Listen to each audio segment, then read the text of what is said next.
Your career cannot just be about work, work, work, work, work.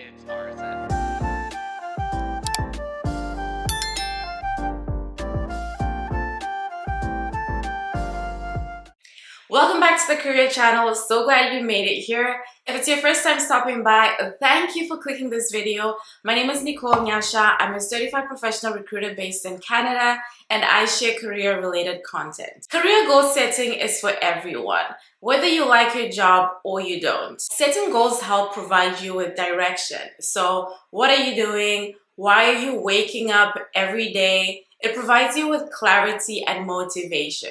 Even if you don't like your job, you should still be setting goals, but probably focusing on how to help get you the right skills and experience to take you out of that situation. And so in this video, I'm walking you through what I find to be the best practice when it comes to setting goals in a career setting. First thing you probably want to do is reflect on the previous weeks, previous months, previous quarter. You might even need to reflect on the previous year if you haven't done so already.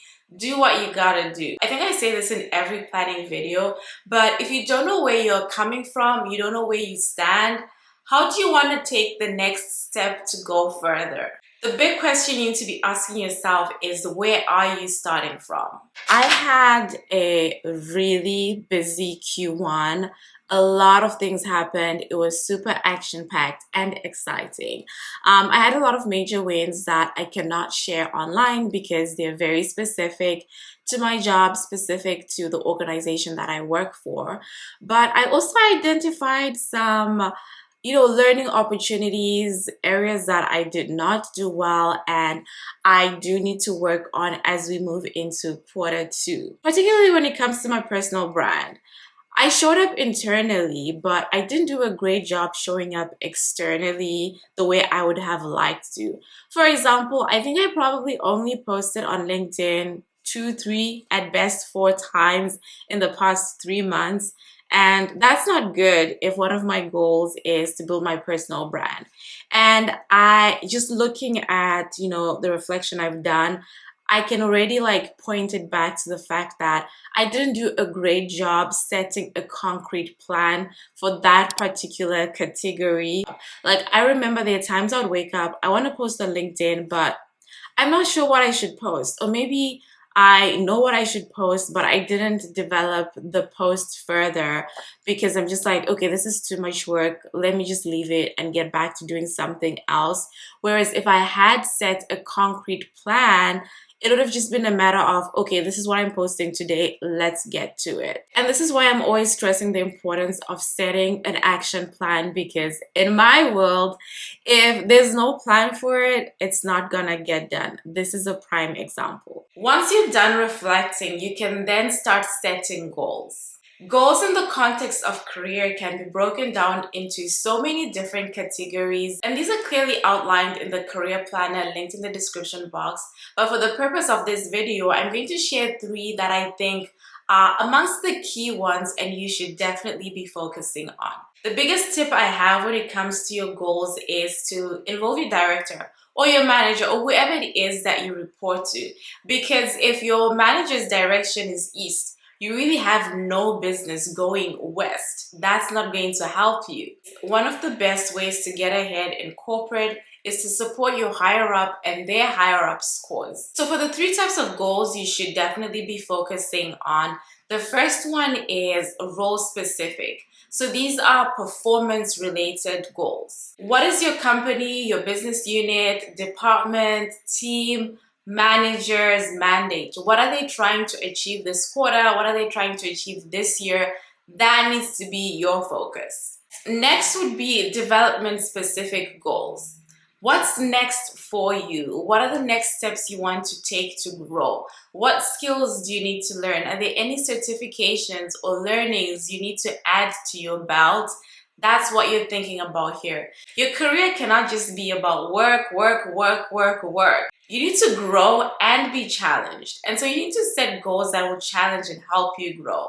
Beginning of last year, I was just a recruiter. And one of my goals was to get into a role that is more dynamic, a bit of HR, a bit of marketing, so that I can leverage my skills. And so that was a development specific role for me that I worked on, and to the glory of God, I'm now in a role that has evolved to include that. So set goals based on the learning you want to do and the growth you want to see. You also need to set an income goal. In this economy, I don't know about you, but I need more money. And so we need to figure out how we're going to make that additional money. So whether that's asking for a raise at your job, or trying to get a promotion, or maybe looking for a different job if you think that's going to get you more, or maybe you need to start a side hustle to supplement the income that you're currently making. But what you can't do is just sit down and say, oh, things are tight, things are expensive, and not make a plan as to how you're going to make up for that difference in income that you need.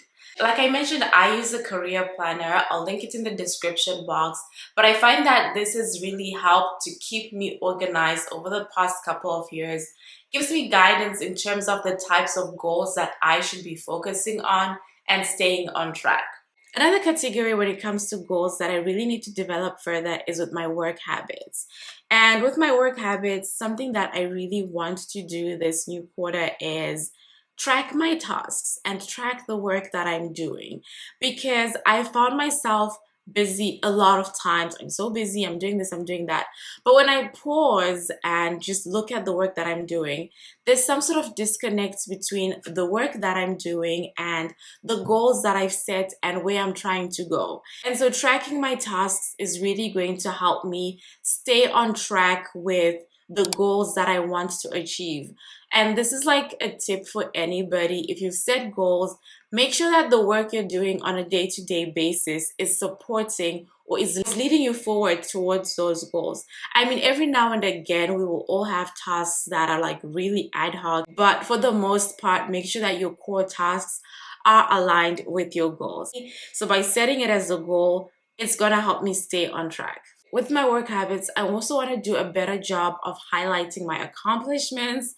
I had a lot of accomplishments in Q1, but if I just like ask myself at the top of my head, list 10 things that you accomplished this quarter, I'm going to struggle. I can probably think of the 3 top ones because they were really big, and I love that for me. But if I was to think of like more, it's like I have to like scramble, go and look at, okay, what did I do? Look through my emails. And that shouldn't have to be the case. I should have like a folder, or I should just be able to open my career planner and see, oh, okay, these were my top wins for January, February, March. I was not consistent in doing that. I probably did it in January, February, I didn't do it. In March, I need to do it. So I want to do a better job of doing that into the new quarter. I want to highlight my accomplishments. This is just like best practice so that when it comes to your year-end review, it's going to be so easy for you. You can look at your whole year at a glance and see what you've been able to accomplish, what you contributed towards your department, your company's bottom line. And God forbid you get laid off, or something nasty happens and you need to look for a new job, you need to update your resume. You want to have key information like that in one centralized place so that it's easy for you to access. You have to advocate for yourself. One thing I've learned in the corporate world is no one is rooting for you. And so set goals for yourself in addition to the regular ones that you set for your targets for your performance review at work. Take it a step further and really start steering your career in the direction that you want it to go. Something to keep in mind as well is to actually make sure your goals are SMART. So make sure they're specific, measurable, attainable, realistic, and they have a timeline attached to them. So I've just set my quarterly goals, and the next thing I'm now going to do is break things down and create an action plan based on the next 3 months. My major focus will be on April. I'm going to get really specific in terms of what tasks do I need to be doing to stay on track with the goals that I've set. If you need some structure around this, again, check out the career planner in the description box. It'll make your life easier. I hope you found this video insightful. If you did, please let me know in the comments. I would love to hear from you. And check out this video on how to optimize your LinkedIn profile. I think this is something that we all need to be focusing on this year. Thank you so much for watching. God bless you, and I will see you in the next video.